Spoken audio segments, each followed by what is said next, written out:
Minister of Foreign Affairs Mark Brantley is reiterating the government's position on its relationship with Venezuela. What I will say to you is that there is a record that is always available of any countries voting on any particular issue at the United Nations, at the OAS, etc. So this is not like the secret ballot when we vote here in election time. This, when you vote on these issues, there's always a record. And I would invite the press to check that record. Not so much what people say or what people speculate, but to check the record of our voting pattern. That record will show that Venezuela has always been a good friend to St. Kitts and Nevis, and we've always had a good relationship with Venezuela. That is not to suggest that we are not concerned about reports of destabilization and reports of difficulties that are being experienced inside Venezuela.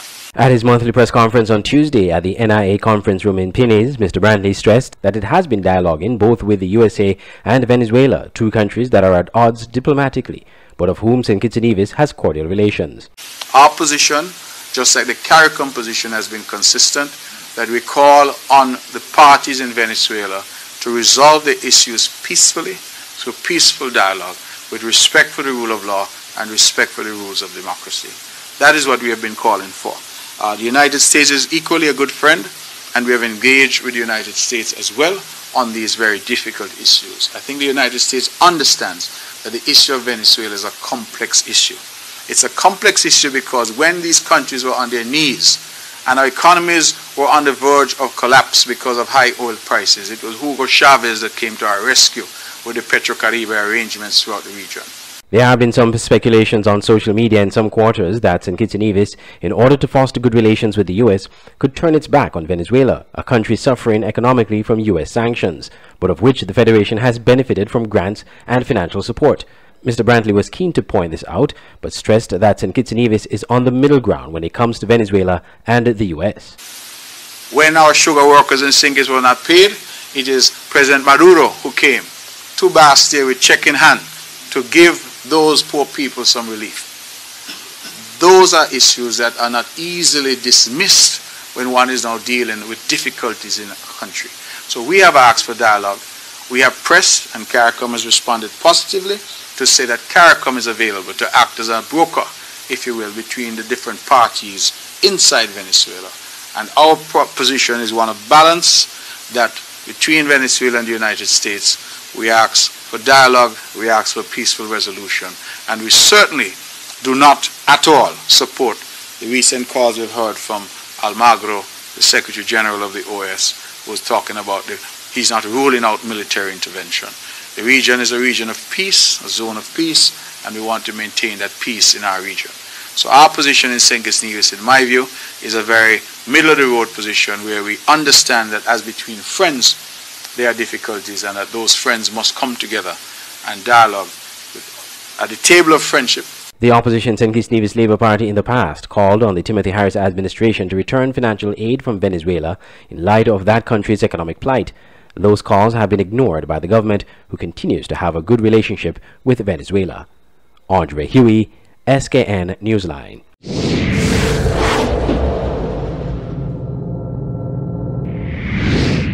Ms. Marcella Liburd, deputy leader of the St. Kitts Nevis Labour Party, is suggesting that the arrest of Constable Lennox Hodge was politically motivated. She said this at the recent Labour Party press conference at the Coy building. Hodge worked in Nevis. He was off on Independence Day. That is why he was driving on Independence Day, because he was off duty. When he's back at his job in Nevis, the next day, he's called to come down to St. Kitts in his uniform so they could arrest him for driving with an expired license the day before. So Hodge was not stopped at the time of driving. Up to now, as we speak, Hodge has not been asked to show his license. Ms. Liburd then said that she wasn't aware that driving with an expired license is an arrestable offense. I thought it was just a ticketable offense because I know many persons who were stopped, whose driver's license were expired, and they got a ticket. But Hodge was arrested, and not just arrested, arrested on warrant. What is more, Hodge was not stopped while he was driving. The Labour Party deputy leader questioned whether Constable Hodge was arrested because he tended to the opposition leader. Interestingly, he was also told, basically, and that was the main thing, that he should not have parked Dr. Douglas' vehicle in the area where he parked it and should not have gone down on the grounds to collect Dr. Douglas. And unfortunately, or fortunately, Honorable Congressman and myself were in the vehicle at the same time. Constable Lennox Hodge has received bail in the sum of $10,000 with 2 sureties for his appearance at the Bastia Magistrate Court on October 11, 2018. Mr. Hodge was charged with driving without a valid and unexpired license and also without insurance on September 20th, 2018. I am Chiari Morton for SKN Newsline.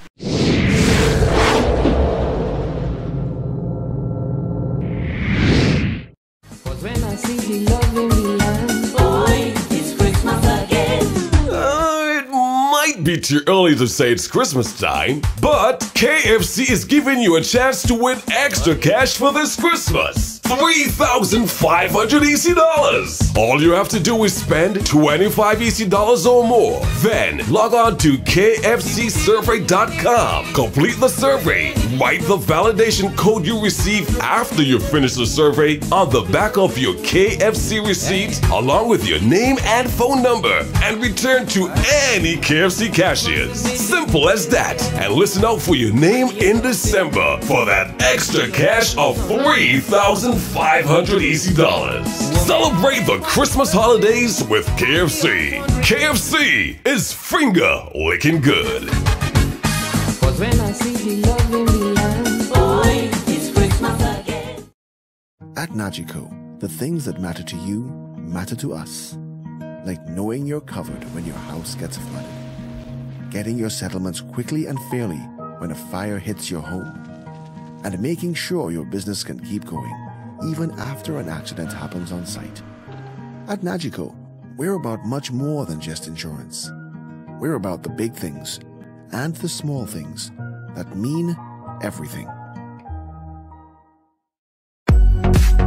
For all your printing needs at top-notch quality, go to Digital Print Plus, located on Princess Street, Bastia, St. Kitts. At Digital Print Plus, you get the best in business cards, letterheads, envelopes, wristbands, tent cards, rack cards, flyers, brochures, logo designs, posters, photos, architectural designs, 3D renderings, and so much more.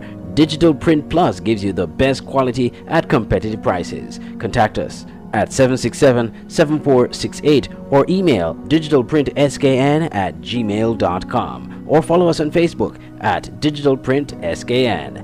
Digital Print Plus for all your printing needs at the best quality. Ricardo's Home Center and Hardware is your first and best choice in hardware supplies. Visit Ricardo's for paint supplies, screws and nails, windows and doors, building supplies, plumbing supplies, tools, cabinetry, lavatory and accessories, tile, cement and grout, water heaters, lumber and plywood, and much more. At Ricardo's, our services are second to none in the Federation. We offer paint mixing, screen repair, screen installation, window repair, security screen door repair, and commercial doors and locks repair. We also offer delivery service. So come by at Ricardo's in Needsmith Estate, St. Kitts. Call 465-9229, 466-1824, 662-3451. Email rhcenter.h@gmail.com. For the best in supplies and service, visit Ricardo's Home Center and Hardware. Uptown Pizza and Cafe in Charlestown, Nevis offers the widest variety in sumptuous lunches found anywhere on the island. Come for a delicious pizza of any topping: pepperoni, veggie, margarita, chicken and pineapple, and more. Try the special dishes: wings at various flavors, sweet Thai chili, spicy barbecue, and more. Uptown Pizza and Cafe also offers the best in burgers: Fiesta Burger, barbecue cheddar burger, and much more. Come to Uptown Pizza and Cafe, located at Cedar Trees, Charlestown, opposite the park. Call 663-0525 or 469-3052. Also visit them on Facebook. Search Uptown Pizza. Uptown Pizza and Cafe. Local cuisine, international flavor. Why read the news when you can watch it? Introducing SKN Newsline, the Federation's only online TV news platform.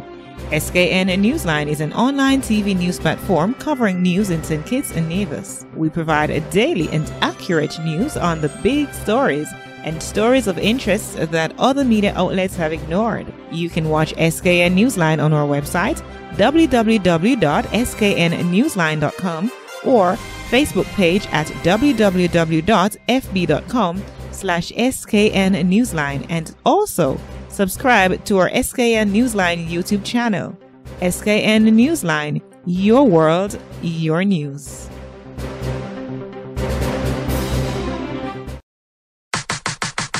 The National Bank Premier League in St. Kitts is back, and Voice of the Caribbean Radio is bringing live coverage with the SKNFA Match of the Week. Every Saturday evening at 8 p.m., Voice of the Caribbean Radio will be broadcasting the Premier League Match of the Week at www.voiceofthecaribbean.net or sknfa.com. Shot taken, and in the back of the net! We'll bring you the action through live commentary and analysis with pre-game, halftime, and post-game shows, live and direct from the Warner Park Football Stadium. That's the SKNFA Match of the Week on Voice of the Caribbean Radio in partnership with the St. Kitts Nevis Football Association, bringing live radio coverage every Saturday at 8 p.m. from now till the end of the season, only on voiceofthecaribbean.net or sknfa.com. Live football action from St. Kitts every Saturday on Voice of the Caribbean Radio, your Caribbean sports leader. I am floored. That is a scorcher of a goal. That's the best.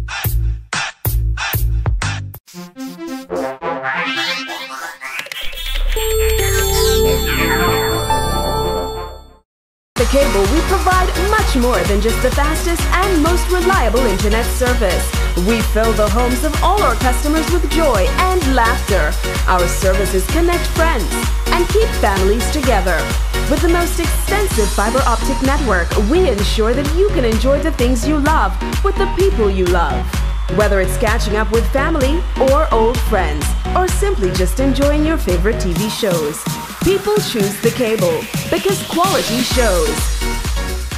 Now you can have SKN Newsline on the go. Introducing SKN Newsline Android mobile app. Search SKN Newsline in the Google Play Store. Download the app free and stay up to date with TV news in St. Kitts and Nevis in the palm of your hands. With this app, you can watch your news reports, watch our live news feed on SKN Newsline TV, engage with us and other app users in the chat room, look at our special features, send us news tips, and call us directly.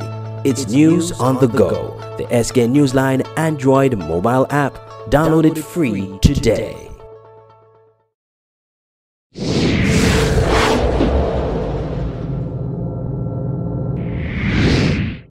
Former President of the Caribbean Court of Justice, Sir Dennis Barron, said if the Caribbean Court of Justice had to rule on the landmark electoral boundaries case that was brought before the Privy Council in 2015, he would have recused himself.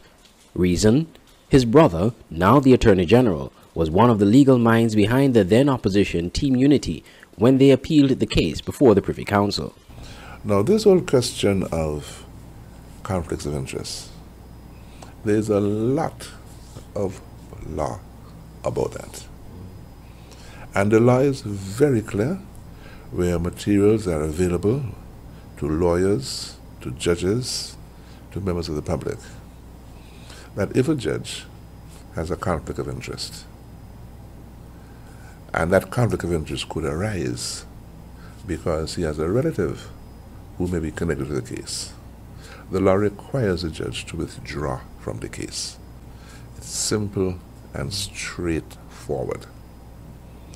that is something which happens anywhere in the world.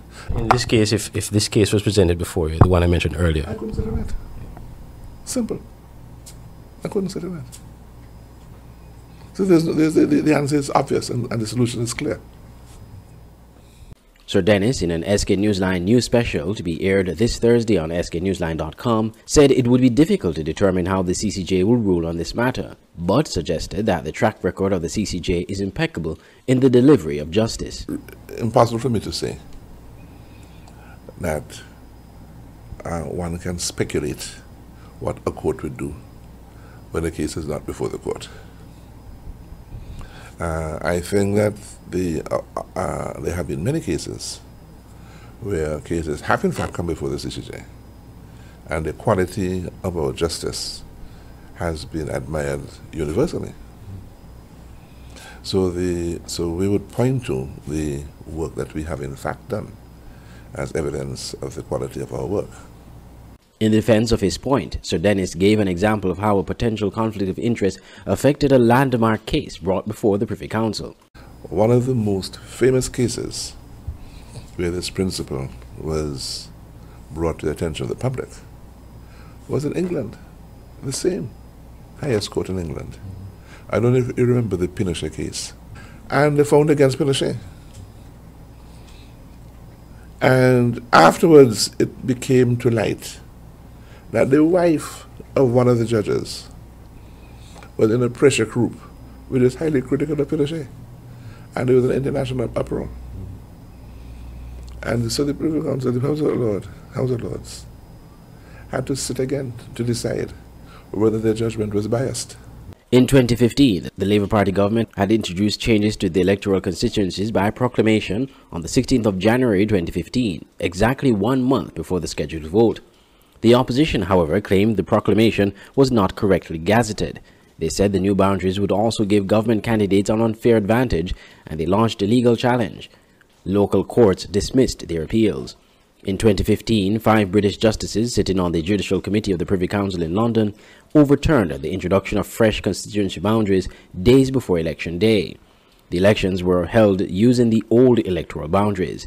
The Privy Council is the final court of appeal for St. Kitts and Nevis, but there has been a debate regionally for countries to move away from the Privy Council and make the CCJ their final appellate court.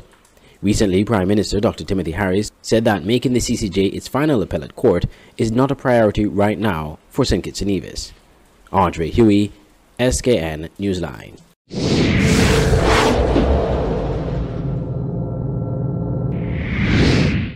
if elections were called now, the Team Unity government would retain power. That's according to the latest poll from the Barbados-based Caribbean Research Development Services, CADRES. A press release from CADRES said poll results showed Team Unity having 45% of respondents saying it would likely win majority of the seats in the next general election, and 27% for Labour NRP. 23% of poll respondents would not say or were unsure, and 5% selected another party. Pollster and political analyst Peter Wickham of CADRES spoke to SK Newsline Monday after he issued a press release on the latest poll results. Which we computed shows that there's been a swing of 7 percentage points in favor of Team Unity and a swing of 8 percentage points away from Labour, which means two things, good and bad for both parties. One is that Team Unity has not yet maximized on the full losses of the Labour Party. And then on the other side, we can say that Team Unity has done reasonably well in terms of being able to capture some of the momentum.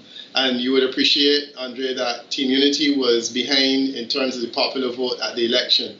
So the fact that it has now matched the popular vote and has improved by what we project to be 7 percentage points means that Team Unity has been given a passing grade, so to speak.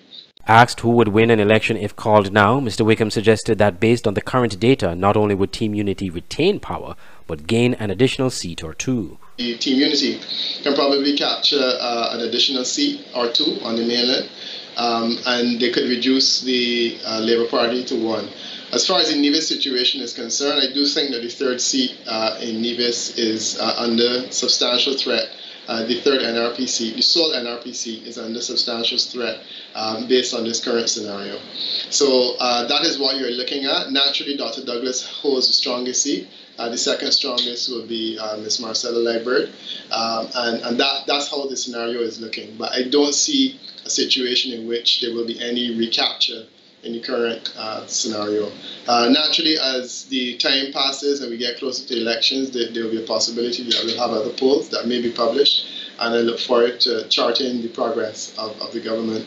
Meanwhile, the poll results had Team Unity leader Dr. Timothy Harris as a more popular leader than the opposition leader Dr. Denzil Douglas at 37% to 31%, and a leadership approval rating of 56% for Dr. Harris to 40% for Dr. Douglas. SK Newsline asked Mr. Wickham why he thinks this is so. If you look at leadership across the region now, when you have a cadre of young leaders, you have Gaston Brown in Antigua, you have Prime Minister Chastanet in St. Lucia, you don't have Prime Minister Motley in Barbados, you have Prime Minister Holness in Jamaica. I have been arguing for a while that it appears to me as though leadership in the Caribbean is now a youthful enterprise, and you have this cadre of young leaders that seem to be responding well to people using social media, and generally speaking, and I think that St. Kitts is no different. It will be difficult for Dr. Douglas to recapture the momentum that he had, because ultimately the charisma that he traded on in the 1980s is ultimately what he is still trading on. While the goalposts have moved, people's ideas have moved, and I think that several things have moved in a different direction. Dr. Douglas's posture, his language is as muscular as it was in the 1980s, the way that he appeals to people. But what he has to understand is that the politics of St. Kitts and Nevis has changed, and it will be difficult for him to recapture new people using the old methods. Now, clearly his methods are appealing to the base. I mean, that's fine. But the base cannot win you an election, and this is a point that I've been making in relation to the St. Kitts and Nevis scenario for a while, that you are not, the Labour Party cannot continue to do things the way it always did. They need to have a new approach. According to the press release from cadres, some 1,000 persons were surveyed across the Federation using face-to-face interviews by a team of interviewers who were instructed to select respondents in all 11 constituencies based on specific age and gender criteria, without respect to the type of house, race, or any other factor. In addition to the standard political questions, respondents were asked an open-ended question on the issue of greatest concern to them. According to the release, 30% of the respondents believed St. Kitts and Nevis is heading in the right direction. 17% said it is heading in the wrong direction. 44% said they were not sure or won't say. Regarding the issue of the preferred leader, 37% said Dr. Harris, 31% had Dr. Douglas, 15% Sean Richards, 12% Mark Brantley, 3% said Marcella Liebert, 2% Congress Maynard, and 0.2% Lindsey Grant. I'm Andre Huey reporting for SKN Newsline.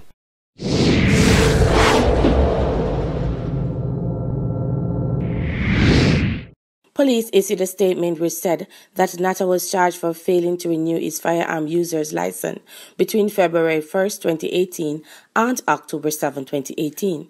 The police also said that his firearm expired on 31st of December 2017, and as stipulated, renewal of firearm license is to be renewed on or before the 31st of January 2018, contrary to Section 44(4) of the Firearm Act 2009. The police also said that the weapon, along with 25 rounds of ammunition, were confiscated on Monday, October 8, and that Natta had been granted bail of $10,000 with 2 sureties for his appearance before Basseterre Magistrate in December.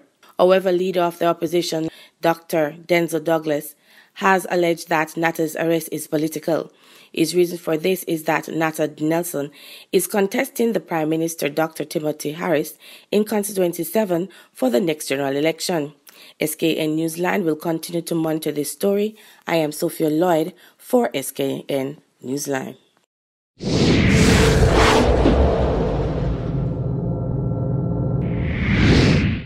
The government of St. Kitts and Nevis, acting on the advice of the High Command of the Royal St. Christopher and Nevis Police Force and other technocrats in the Ministry of National Security, approved the recommendation to invite the Barbados-based Regional Security System, RSS, to deploy forces to St. Kitts and Nevis.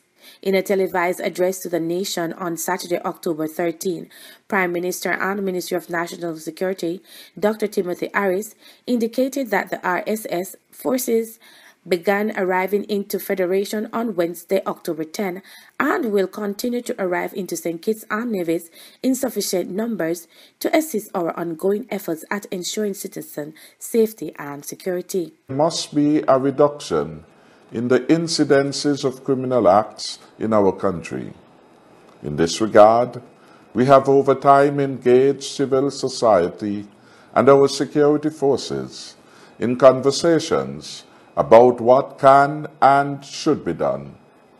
After recent consultation with the High Command of the Royal St. Christopher and Nevis Police Force and other technocrats in the Ministry of National Security, the Cabinet of Ministers of the Government of St. Kitts and Nevis has approved their recommendation to invite the Barbados-based Regional Security System RSS to deploy forces to St. Kitts and Nevis. The National Security Minister further insisted that the police force would benefit from the additional manpower, as the shortage of manpower affects the ability of the police to properly execute their strategic plan, and as prompt they called from them for the RSS to augment the number of security personnel on the ground. The High Command of the police has advised that the force would benefit from additional manpower at this time. The shortage of manpower affects the ability of the police to properly execute their strategic plan and has prompted the call from them for the RSS to augment the number of security personnel on the ground. Dr. Harris used his national address to ask for the fullest understanding and cooperation of the general public in their engagement with the RSS members and the members of the local security forces. The government continues to appeal to young Kittitians and Nevisians to take advantage of the career opportunities in serving their country as police officers. The RSS forces began arriving in the Federation on Wednesday the 10th, 2018, and will continue to arrive into St. Kitts and Nevis in sufficient numbers to assist our ongoing efforts at ensuring citizen security and safety. RSS members are already deployed throughout the communities with local national security personnel, and their presence will help local law enforcement to expand the extent of their coverage of the country. Prime Minister Harris said the RSS forces will remain in St. Kitts and Nevis for as long as necessary until the security forces advise that their presence is no longer required. I am Sophia Lloyd, reporting for SKN Newsline.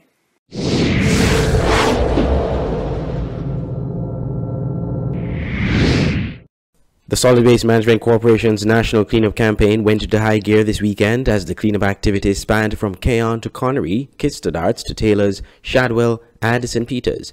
Despite the rain, Saturday evening, Minister with responsibility of the SWMC, Mr. Eugene Hamilton, and members of the Solid Waste Management Corporation National Cleanup Team visited several communities and spoke to residents and handed out flyers about the cleanup campaign. The first stop was in Lower Monkey Hill at Hyacinth Shop, and the proprietor had good words of commendation for the SWMC and the minister for the cleanup efforts. I think the BIM is a good thing for the community, and the people, they will appreciate of it.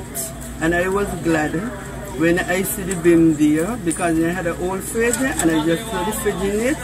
And since then, people from the community say, "Hiya, who put the BIM there?" I said, "By the government put it there for everybody." And at least by now we full up. So thanks again. Minister Hamilton had a chance to expound on the objective of the campaign. Too many people throw their old garbage, old beds, old refrigerators, old washing machine, and open spaces. Sometimes where they used to have the cane field. And the danger is that when you throw those things there, they collect water. When water is stagnant, mosquitoes thrive. When mosquitoes thrive, you have vector-borne diseases that can affect people. You can get chikungunya, you can get Zika, any kind of vector-borne disease. And we're trying to encourage people to remove all of those debris from around the place, keep the place clean. The next stop was Needsmas, where 2 residents in the area thanked the minister for the initiative. To thank the minister, Mr. Hamilton, for this exercise, this project, because with the people of Needsmas, we are happy to have our area, even though it is small, we are happy to have it cleaned. Well, we really needed a little cleanup. As you can see, the place is in a little state, so we can thank you very much for everything. The minister and the team from the SWMC then made their way to Keon, where there was a concentration of cleanup activity earlier that day. I like the cleanup, and I want that I continue to clean up. Don't just clean up for a while. Keep on cleaning. We come together, we get some guys together, we help clean everyone. We start around, take us to the back there, Hermitage Road. Then we come to the front here, we clean to the back, we clean to the front. I'm just saying it's a good service. Big up a man called like Lennox, Mr. Eugene Hamilton. I'm proud of the situation. I'm just hoping it will happen every 3 months. We got been around and get it clean. These 2 ladies here, I so appreciate them, right? They came on Friday and they talked to us. And we didn't really believe them. But when we said shop this morning, we said action pack. That's what we like. That's what we like. And see these 2 ladies here, we love them so much that we appreciate them. All that we tell them, come back anytime. Okay, I must we got them. The National Cleanup Campaign is an initiative by the St. Kitts Solid Waste Management Corporation, slated to last for 8 weeks. It involves the placing of bins in certain sections of communities across St. Kitts each weekend, so residents can dispose of their bulky waste not normally picked up by the garbage trucks during their weekly runs. These items include old appliances, metals, and old tree branch trimmings, among other items.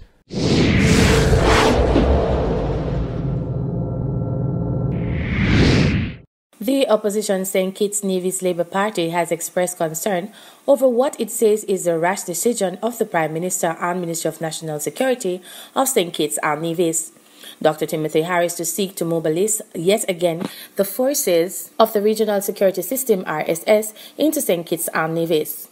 According to a press release from the Labour Party, Dr. Douglas believes the manner and circumstances that Dr. Harris has been using the RSS is for political objectives. He said, quote, "It is quite apparent from all that is taking place within the Royal St. Christopher and Nevis police force that the Prime Minister is seeking for political purposes by and large to dismantle the force by discarding selected senior officers so as to install his acolytes," end quote. The opposition leader wrote his concerns in a letter on Wednesday to Chairman of the Authority of Organization of Eastern Caribbean States, OECS, Dr. Ralph Gonsalves. Dr. Douglas noted that since Dr. Harris took office, St. Kitts and Nevis has felt palpable shift away from our traditional democracy towards dictatorship. He pointed to the killing of 2 police sergeants in his constituencies and the arrest of a police officer for driving with an expired driver's license. According to Dr. Douglas, this offense only warranted a ticket. He also raised the issue of the police commissioner Ian Creeley sent on vacation when crime is a major problem in the country. Assistant Commissioner Elroy Brandy has since been given full authority as Commissioner of Police. Dr. Douglas said, quote, "As I write this letter, the Chief of Police is on a 5-week vacation, and it is intended, we have been reliably informed, to have the said Chief of Police proceed on a prolonged leave for about 1 full year. In the meantime, other senior officers, such as Assistant Commissioner of Police, are being sent on forced leave and replaced by officers who personally sworn to Prime Minister Harris," end quote. Dr. Douglas served as head of government for 20 years, said he is concerned that the Prime Minister is abusing his position and authority and is seeking to use the RSS buttress the local forces. The Prime Minister, in a televised statement on the weekend, said the RSS was requested on recommendation by the Police High Command. I am Sophia Lloyd reporting for SKN Newsline.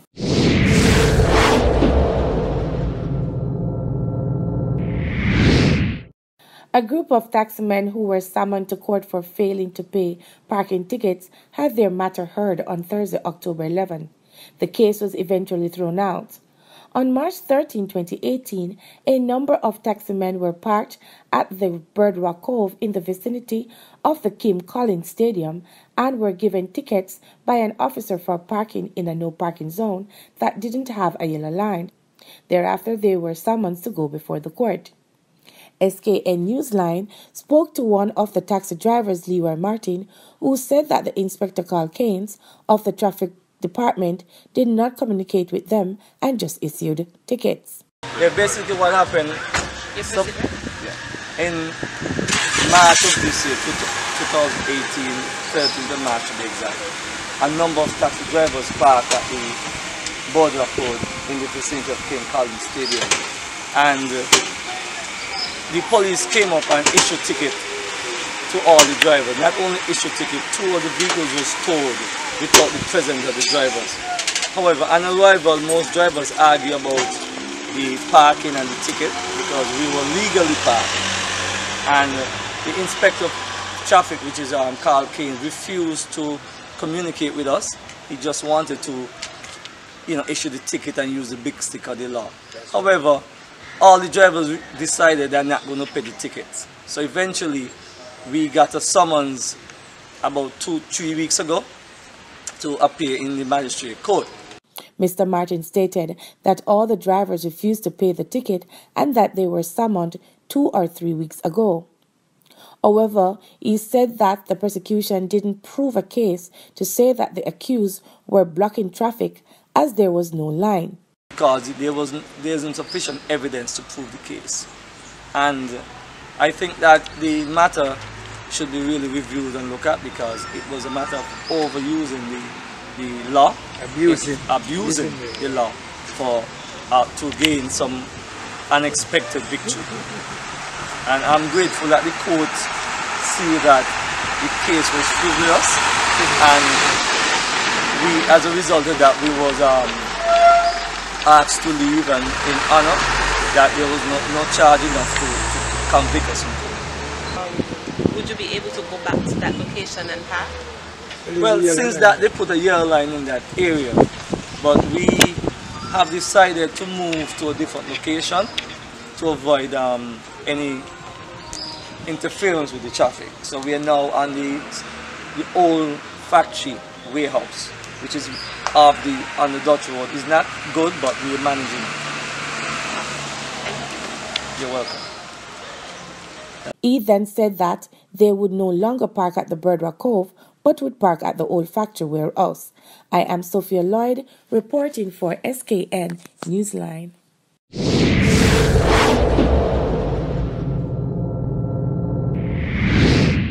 Friday night's accident on Old Road Bay has claimed the life of a police officer. The officer is said to be Constable Antonio Freeman of Virchals. It is not immediately known how many passengers were in the 3 vehicles said to be involved. Freeman, an occupant of one of the vehicles, was rushed to the JNF hospital where he died. The accident snarled traffic in both directions. Full details were not immediately available, but photos of the accident circulating on social media indicate at least 3 of the vehicles involved sustaining various degrees of damage.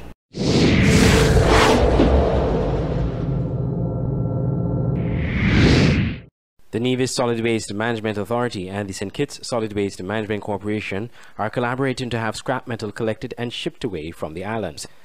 The program has already begun on Nevis and will be happening in St. Kitts in January with the help of the Nevis Solid Waste Management Authority and a company out of the US called Enclave.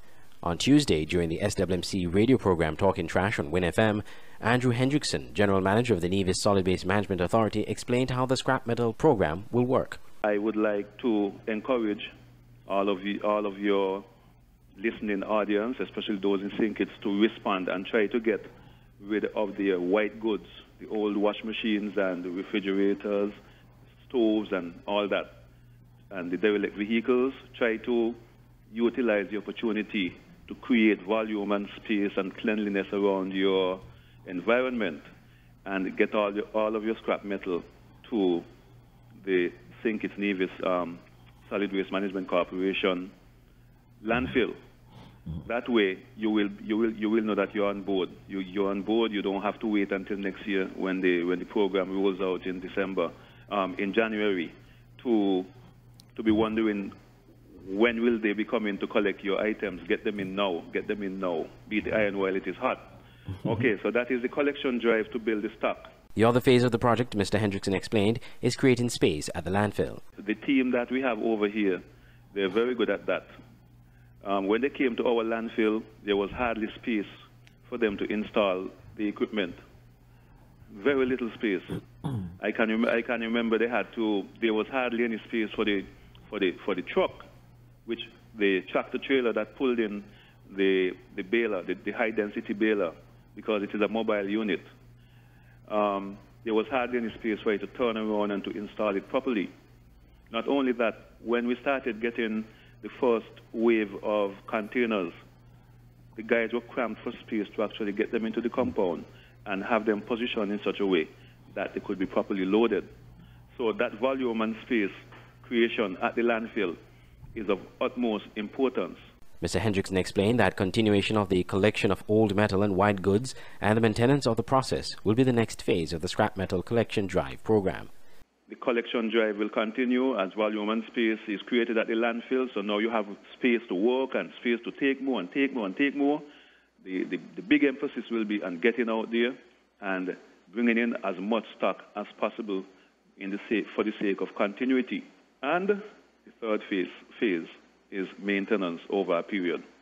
Maintaining the cleanliness and the volume, the space that you've created, the cleanliness you've created, maintaining that. Meanwhile, Mr. Hendrickson said the venture is very expensive, but said there is a lot of benefit to the program to the island. This was not about purchasing metal. This was about an island cleanup. This is about the environment. Maybe in time to come, when there's no more metal, like there's an abundance now, maybe there will be a move towards purchasing.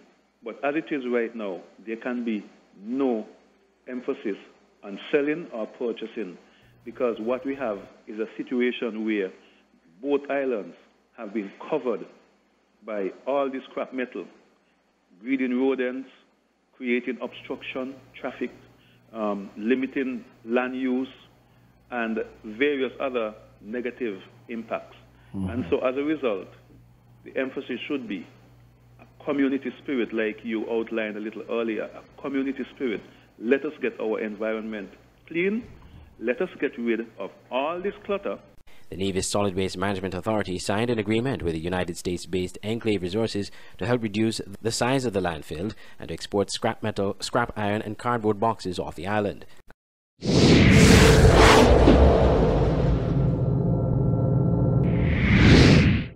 Leader of the Nevis Reformation Party, your initial sentiments after the results were announced?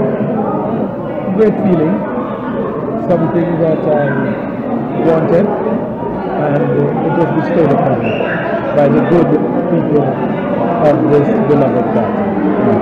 When in your maiden address you address a number of things, and one thing you call for, and we hear a lot during the party convention, is encouraging the party supporters to work together, that the enemy is not in this room, the common enemy is the other party.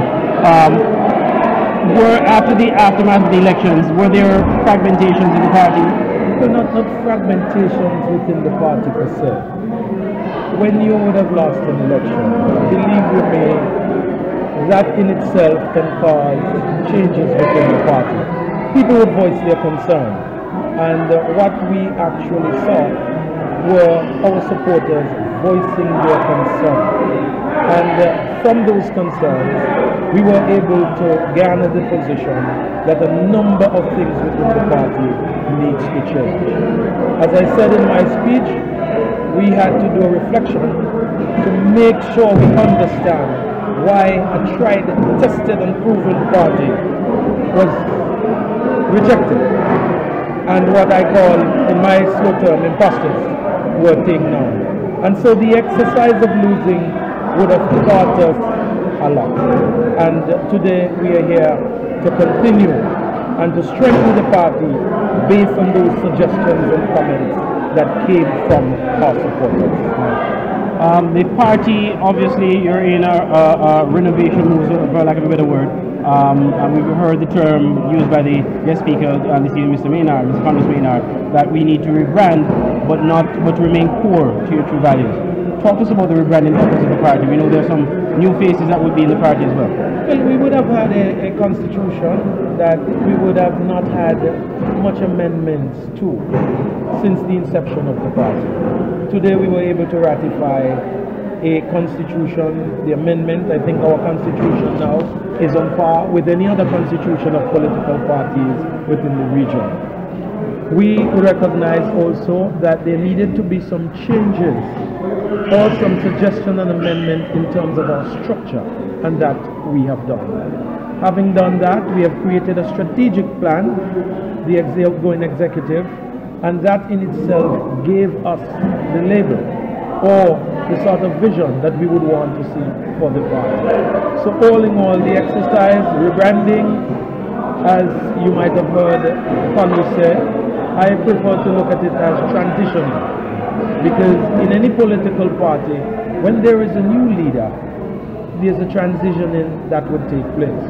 You would have heard that I gave the accolades to the Honorable Joseph Barrett, our outgoing party leader, who has kept us together for in excess of 20 years. That is not easy feat. And so it is my intention to stand on the successes, to learn from the failure of the past, and to make sure that I usher this party into a new region with a new level of politics. Finally, what is the main priority now for the Needed Reformation Party? You talked about going to different constituencies. What's the main objective now for you? It is, I would want to say, to make sure that we are successful in the upcoming federal election. That is the start, in my mind, of the journey. You did say it wasn't very important. It was very important. Divisions are known, and we have discovered that within our party base, there are persons who don't feel that a federal election is important. And part of our transitioning would mean to break that and to make sure that every voter on the island of Nevis understands that the federal election is an important election. Any questions? Yeah, you spoke about the exercise of losing. Yes.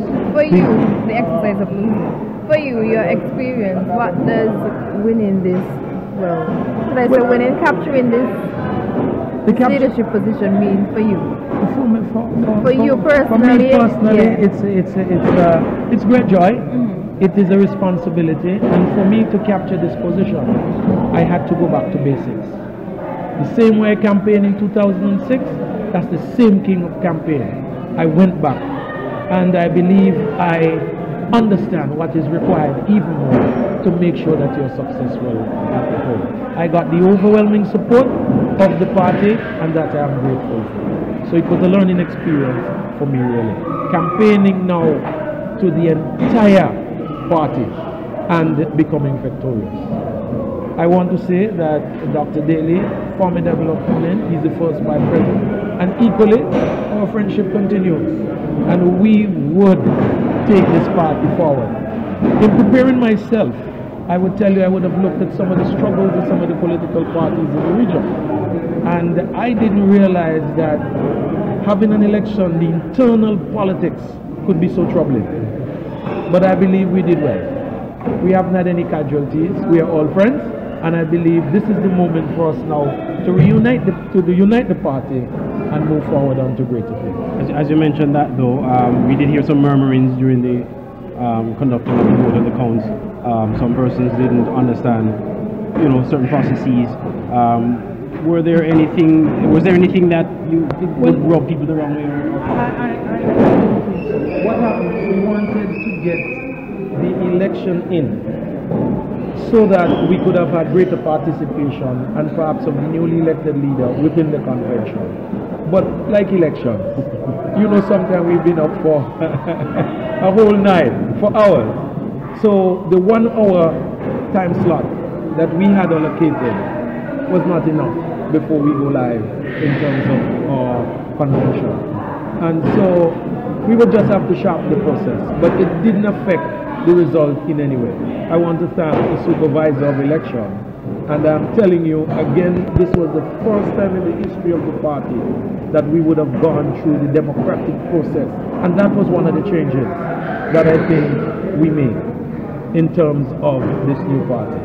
Making sure that in an open and transparent way, people choose their leader. I would dare say to you, I am not sure that any other party in this federation would want to take on that challenge.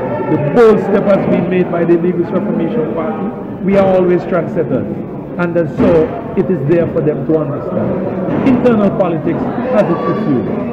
We are now moving beyond that and seeking to be united.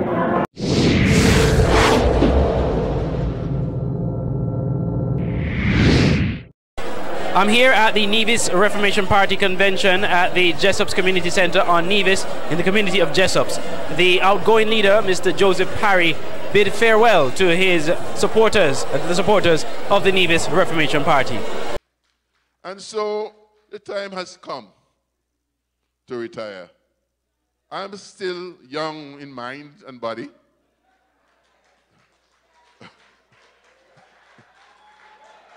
I am still very healthy. I can still run the race. But there comes a time, in spite of all that, when you need to look in a new direction. One of the central themes of Mr. Parry's comments in his farewell address is encouraging party supporters to stop the infighting and focus on the enemy. Let us have a new beginning. Let us have a new beginning. Let us stop the sniping and the backbiting and the character assassination. Let's put it away. Let's done with it. And let us focus on the enemy, because we give the enemy a pass every time. Every time we give the enemy a pass, we lose because of ourselves. And if we are able to accept that, we would be winners, because the enemy is not so good. The enemy is weak. The enemy is scattered. They have to make up stories. They have to fabricate facts. I hate the alternate facts. I don't like it because it's Mr. Trump. I hate the fraudulent statements that they make. Mr. Parry also took some parting shots at the justice system for what he believes the stealing of the elections from them, from the results of the 2011 election. Now, you would recall that in 2011, the Nevis Reformation Party initially won that election, but faced the court as the Concerned Citizens Movement brought the NRP to court alleging electoral irregularities. They brought both the NRP as well as the electoral office. Turned out that the results in St. John's constituency, which was initially won by Mr. Hensley Daniel of the NRP, was overturned by the court, forcing Mr. Parry to call fresh elections in 2012, which the Concerned Citizen Movement won. Mr. Parry suggested that elections were stolen from the NRP.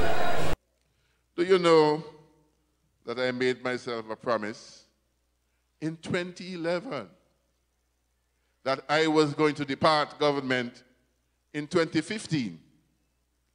But I did not anticipate that the election would be stolen from us.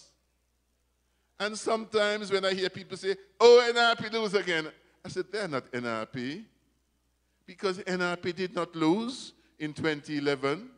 We won. We won. And you need to know that we won, and it was stolen from us by a range of persons, including the court, and they cannot lock me up because it will haunt them to their dying day. They stole the election. No doubt about that.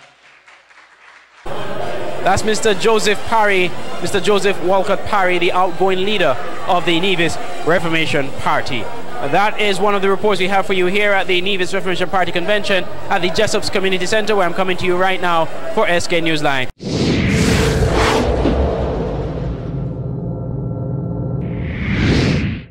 The significance of the St. Mary's Biosphere Reserve to St. Kitts and Nevis and the inhabitants of the communities forming this region will be focal points over the next few weeks in St. Kitts.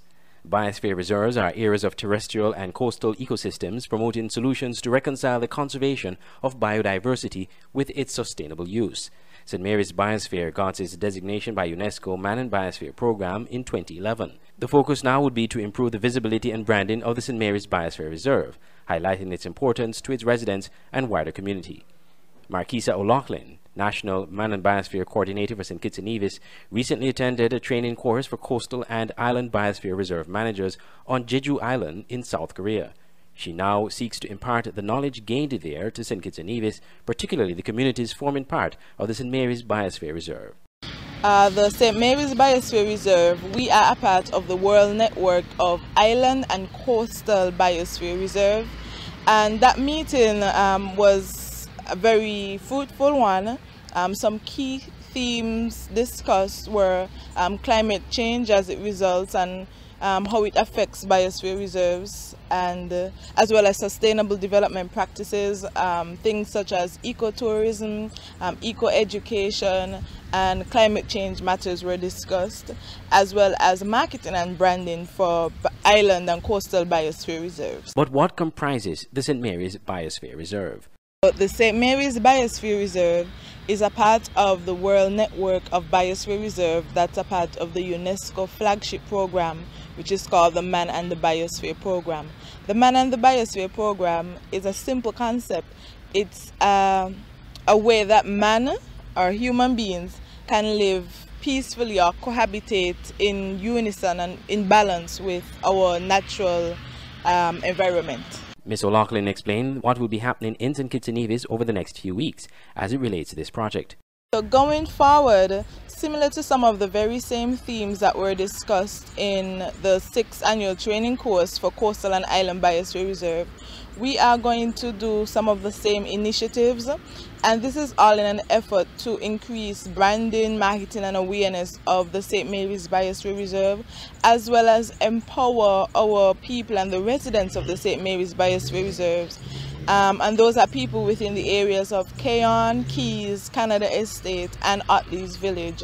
We're going to engage them in several capacity building programs, including craft, how to be tour guides, training them to be tour guides, and giving them a better understanding and appreciation of the area in which they inhabit. St. Mary's is one of the first biosphere reserves from the Caribbean and serves as an example of village participation in efforts to preserve the outstanding mosaic of natural and cultural landscape values.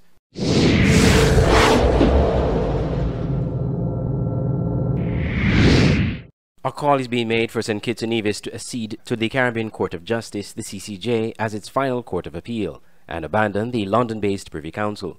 That call comes from former president of the CCJ, Sir Dennis Byron, a Kittitian who wants to see his country become the latest to assent to the CCJ. If St. Kitts was able to take a move, it would certainly, I think, be something positive, which would help other people to follow their example.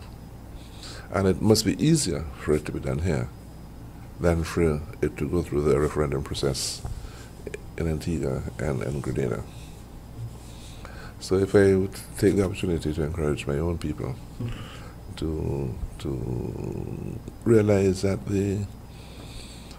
it's inevitable that arrangements for the continued use of an English court is not a permanent thing. It's going to have to end sooner or later. We now have a Criminal Court of Justice which has established a track record. We've been operating now for 14 years. And I think the record has been good, and if persons would think now is the time to bite the bullet. Sir Dennis dismissed the views against the CCJ that suggest that the jurists would be biased in their rulings and that the course of justice could be perverted by political involvement. None of the cases that come before the court is adjudicated by one judge only. You sit in a panel of 5 judges or of 7 judges. So the idea that anybody has a kind of association with the judges which could influence the decision of the court is very far-fetched and not realistic. So when you think in terms of what is the reason for the affair, and then you go look at who is selected as judges. Every individual has had an impeccable career and record for integrity during their career. So there's no logical basis for the fear. But then you come to realize that fear is not logical. Meanwhile, Sir Dennis commended Grenada and Antigua and Barbuda that will be voting on the CCJ in a referendum on November 6th. From Grenada, where I participated in referendum discussions there. I must tell you, what I would say is this. It's interesting that there are only 2 countries in the Caribbean that require a referendum. That's Antigua and Grenada.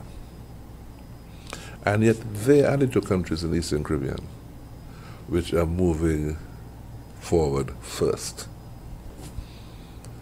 I would like to encourage the countries that do not need a referendum, like St. Kitts, for example, to do what they need to do. Sir Dennis made the remark while a guest on an SK Newsline news special currently being aired at www.sknewsline.com. It can also be found on demand on the special feature segment on both the Android mobile app and our website. Debate persists on whether countries within CARICOM should make the CCJ their final court and move away from the Privy Council as the final vestige of colonialism. Andre Huey, SKN Newsline.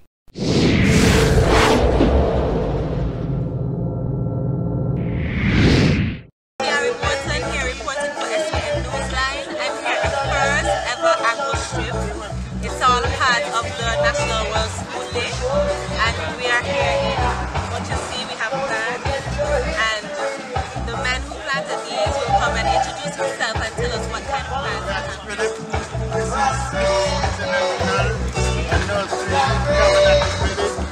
And they have all kind of ornamental plants as well as food trees like these soursop. My name is Catherine Pemberton, better known as Kate. What's the camera? I'm from Old Road. Well, we are our processors.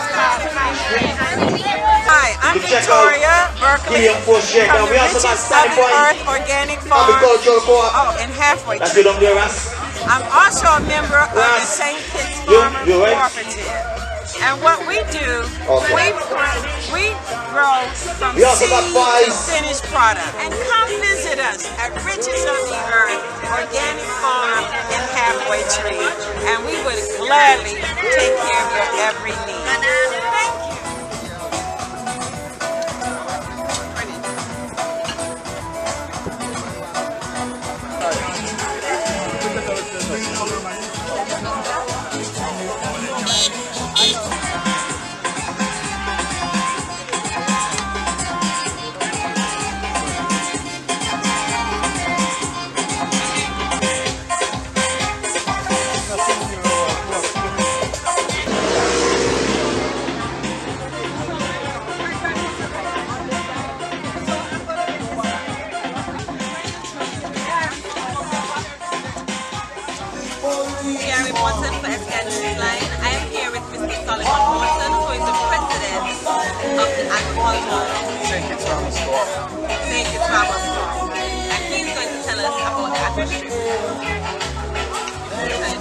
Good afternoon. The Apple Strip is an idea that was born a while back, looking at marketing opportunity for the co-ops, and so the strip was born. The committee that really sanctioned and worked on this program consists of about 5-6 different co-ops. Came together and we decided it's a good effort, it's a good way to push the co-ops forward and let our visibility remain known, let the government know that we're here, let the public know that we're here, and out of that we have organized this Apple Strip this day. Our products here, as you can see, we have local pork. Actually we should have had local beef, mutton. And I want to encourage you, this is the first ever Apple Strip. We're going to be here again in December, and hopefully after today we know how often we will be here. So we are going to invite you to come out and support, see what the farmers are doing, and be proud of our agriculture sector. Thank you.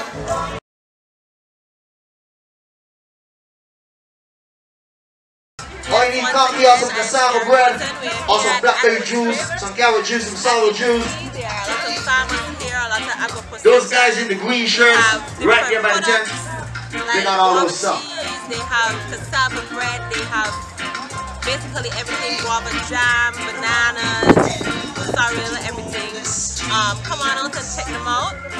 They are going to be here again in December, and after that they will let you know when again they're going to come. As they say, agriculture is a very important part of a human's life. Eat local, eat healthy.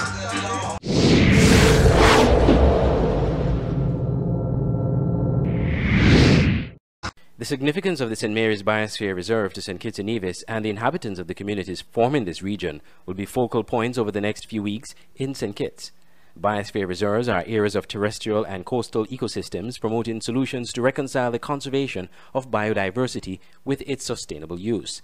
St. Mary's Biosphere got its designation by UNESCO Man and Biosphere Program in 2011. The focus now would be to improve the visibility and branding of the St. Mary's Biosphere Reserve, highlighting its importance to its residents and wider community. Marquisa O'Loughlin, National Man and Biosphere Coordinator for St. Kitts and Nevis, recently attended a training course for coastal and island biosphere reserve managers on Jeju Island in South Korea.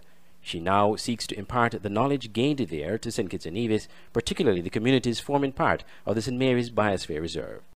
The St. Mary's Biosphere Reserve, we are a part of the World Network of Island and Coastal Biosphere Reserve, and that meeting was a very fruitful one.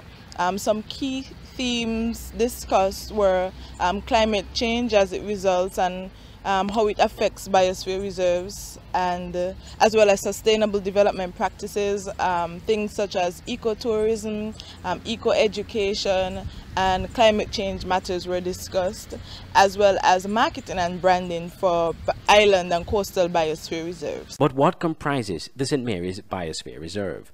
The St. Mary's Biosphere Reserve is a part of the World Network of Biosphere Reserve that's a part of the UNESCO flagship program, which is called the Man and the Biosphere Program.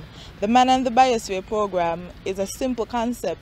It's a way that man or human beings can live peacefully or cohabitate in unison and in balance with our natural environment.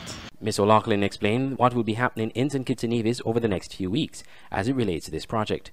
So going forward, similar to some of the very same themes that were discussed in the 6th annual training course for Coastal and Island Biosphere Reserve, we are going to do some of the same initiatives, and this is all in an effort to increase branding, marketing and awareness of the St. Mary's Biosphere Reserve, as well as empower our people and the residents of the St. Mary's Biosphere Reserves. And those are people within the areas of Keyon, Keys, Canada Estate and Otley's Village. We're going to engage them in several capacity building programs, including craft, how to be tour guides, training them to be tour guides, and giving them a better understanding and appreciation of the area in which they inhabit. St. Mary's is one of the first biosphere reserves from the Caribbean and serves as an example of village participation in efforts to preserve the outstanding mosaic of natural and cultural landscape values.